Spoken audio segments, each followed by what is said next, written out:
हिमाचल में बीजेपी सरकार के खिलाफ कांग्रेस की तरफ से आरोप पत्र है वो त्याग कर दिए गए हैं। लूट की छूट नामक जो आरोप पत्र है बीजेपी सरकार के खिलाफ लगाए गए हैं। बात करने के लिए कांग्रेस के वरिष्ठ नेता ठाकुर कौल सिंह साहब हमारे साथ मौजूद है। सर, 5 साल में आखिरकार फाइनली जब चुनाव आए हैं आपकी तरफ से एक चार्जशीट पेश की गई है बीजेपी सरकार के खिलाफ लूट की छूट। कितनी छूट बीजेपी सरकार ने दी है? ऐसा है, बीजेपी सरकार का 5 साल का कार्यकाल घोटालों का कार्यकाल रहा है। सबसे ज़्यादा भ्रष्टाचार इन 5 सालों में बीजेपी की सरकार में हुआ है। कोई इनका मंत्री जो है बिना भ्रष्टाचार के नहीं रहा है।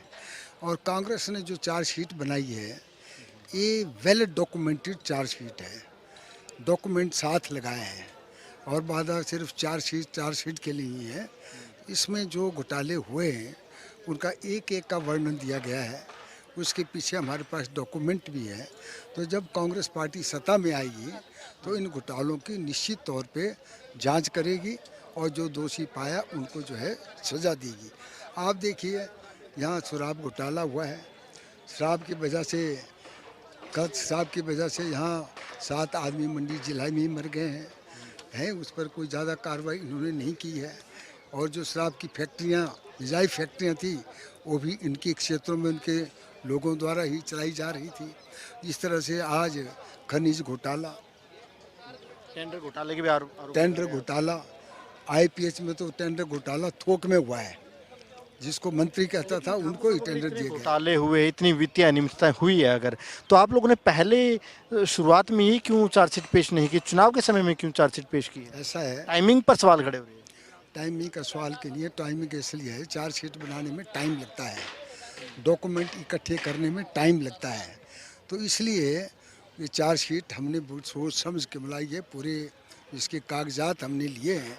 तो इसलिए कहा कि भाजपा सरकार के खिलाफ जो हमने चार्जशीट दी है बाकायदा पूरे डॉक्यूमेंट के साथ, इसके डॉक्यूमेंट भी हमने रखे हुए हैं अपने पास। लूट की छूट पर क्या लगता है हिमाचल की जनता इस लूट की छूट पर जो आरोप आप लोग लगा रहे हैं, चार्जशीट पेश किया, इस पर हिमाचल की जनता वोट देगी? बिल्कुल देगी। हिमाचल की जनता जो है ईमानदारी में विश्वास रखती है। इन्होंने भी चार्जशीट हमारे खिलाफ पेश की थी, मेरे खिलाफ भी 3 चार्जेस थे और मैंने जयराम को चुनौती दी थी, कहा ये चार्जेस आप साबित हो जाए तो राजनीति से संन्यास ले लूँगा। लेकिन क्या चार्जशीट उसमें साबित हुई?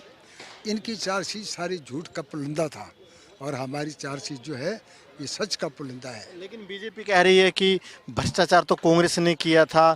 केंद्र यूपीए सरकार का एग्जाम्पल देती है। बीजेपी कहती है कि यूपीए सरकार तो गई भ्रष्टाचार की वजह से थी। हिमाचल में जब वीरभद्र सरकार होती थी उस दौरान भ्रष्टाचार होते थे, जो आपके नेताओं पर भ्रष्टाचार साबित हो चुके हैं, और हमारी सरकार में तो कोई भ्रष्टाचार हुआ नहीं। यूपीए सरकार में भी भाजपा ने शोर डाला और सुप्रीम कोर्ट तक जो है जिन पर भ्रष्टाचार के आरोप लगाए दूरसंचार विभाग में, जो राजा वहाँ तमिलनाडु के थे, उनको हाई कोर्ट ने बरी किया, सुप्रीम कोर्ट ने बरी किया। कोई डॉक्यूमेंट इनके भ्रष्टाचार के खिलाफ नहीं है। तो कोई भी ऐसा जो है जो एनडीए सरकार, यूपीए सरकार के वक्त भ्रष्टाचार है, कोई साबित नहीं कर सके हैं। और ये सिर्फ ईडी का सहारा ले रहे हैं, इनकम टैक्स का सहारा ले रहे हैं और ये जो है सीबीआई का सहारा ले रहे हैं लोगों को डराने के लिए, धमकाने के लिए। हमसे डरने वाले नहीं है, क्योंकि हमने ईमानदारी के साथ काम किया। मैं भी 4 बार मंत्री रहा हूँ, विधानसभा का अध्यक्ष रहा हूँ, पार्टी का जो है 2 बार अध्यक्ष रहा हूँ। तो हमारे खिलाफ में चुनौती दी है, अगर हमारे खिलाफ कोई बात है तो बताएं। एक भी हमारे खिलाफ कोई चार्जशीट पेश नहीं कर सके। और कांग्रेस की तरफ से जो चुनावी गारंटी लोगों को दी जा रही है, क्या हिमाचल की जनता इन चुनावी गारंटी पर विश्वास करेगी? बिल्कुल निश्चित तौर पे करेंगे। हमने गारंटी दी है और हम करके दिखाएंगे। कांग्रेस जो बोलती है वो करके दिखाती है। हम जो वायदे करते हैं उसको निभाते हैं। तो इसलिए हिमाचल की जनता कांग्रेस पर विश्वास करती है। भारतीय जनता पार्टी के झूठे वायदों में, इनके झूठे जो चुनाव घोषणा पत्र जयराम ने पिछली बार दिया था, कोई वायदा इन्होंने पूरा नहीं किया। उनका हम भूमि अधिग्रहण में सेट फैक्टर 2 लागू करेंगे, 4 गुना मुआवजा देंगे, लेकिन 5 साल चले गए, फैक्टर 2 लागू तो हुआ नहीं है। न 4 गुना मुआवजा दिया, लेकिन सर्कल रेट भी उन्होंने किसानों के घटा दिए है और किसानों को नुकसान पहुंचाया। बीजेपी ये भी कह रही है कि कांग्रेस के पास तो कोई मुख्यमंत्री का चेहरा ही नहीं है, एक चेहरा भी कांग्रेस आगे कर ही नहीं सकती। आपको क्या लगता है कि जो संयुक्त लीडरशिप में आप लोग चुनाव लड़ रहे हैं वो ठीक रहेगी या एक चेहरा आगे करना चाहिए? ऐसा है, कांग्रेस लोकतंत्र में विश्वास करती है और भारतीय जनता पार्टी तानाशाही में विश्वास करती है। कांग्रेस जब भी हमारे विधायक चुन करके आएंगे 45-50 के बीच में, और केंद्र के ऑब्जर्वर आएंगे, विधायकों की राय लेंगे, जिसके साथ बहुमत होगा हाईकमांड उसको चीफ मिनिस्टर बनाएगी। और भारतीय जनता पार्टी ऐसा नहीं करती। आप देखते हैं उत्तराखंड में क्या हुआ, जो इनका मुख्यमंत्री का चेहरा तो हार गया, वहाँ 7-7 बार चुने हुए विधायक थे, उनको पूछा तक नहीं गया। और मोदी ने कहा जो हारने वाला है उसको दोबारा मुख्यमंत्री बनाओ।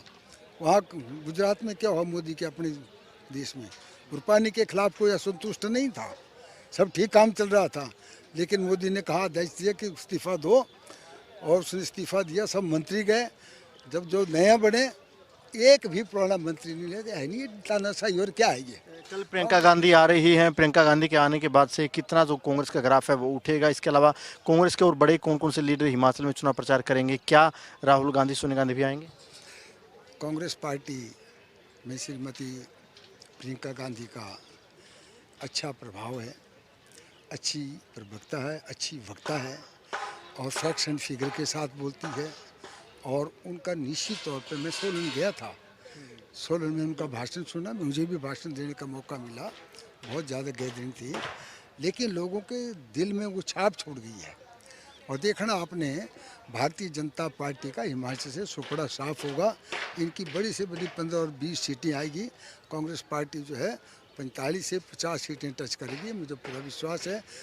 जो प्रियंका गांधी आ रही है, और क्योंकि राहुल गांधी जी भारत जोड़ो यात्रा पर है, क्योंकि इन्होंने, आप जानते हैं, इन्होंने जो है भारतीय जनता पार्टी ने हिंदू, मुस्लिम, सिख, ईसाई सबको लुट बांटने की कोशिश की है। इसलिए राहुल गांधी जी ने भारत जोड़ो का जो पद यात्रा शुरू की है, वो एक बहुत अच्छा उसका रिजल्ट आ रहा है। तो प्रियंका गांधी, और हो सकता है सोनिया गांधी भी आए, अगर कुछ ठीक रही तो भी निश्चित तौर पे आ गया। उसका प्रभाव हिमाचल की जनता पर पड़ता है। हिमाचल की जनता नेहरू परिवार की हमेशा भारी है। अगर जवाहरलाल नेहरू ना होते तो हिमाचल ना बनता। आखिरी सवाल, क्या रिवाज बदलेगा या रिवाज वही रहेगा? हिमाचल, हम पहाड़ी लोग हैं, हमारे अपने रिवाज होते हैं, कोई मुख्यमंत्री के कहने पे रिवाज नहीं बदले जाएंगे। हम पहाड़ी है, पहाड़ी संस्कृति है, पहाड़ी नाटियाँ हैं, पहाड़ी गाने हैं, वो वैसे ही बरदूर रहेंगे, उनके कहने पे कोई रिवाज नहीं बदलेगा। ताज जरूर बदलेगा, भाजपा का ताज कांग्रेस के सिर पे लगेगा। बिल्कुल, देखिए ठाकुर कौल सिंह साहब दावा कर रहे हैं कि हिमाचल में ताज बदलेगा लेकिन रिवाज नहीं बदलेगा। कैमरामैन जस्सी के साथ अनिल मौर्य, खबरें अभी तक, मंडी।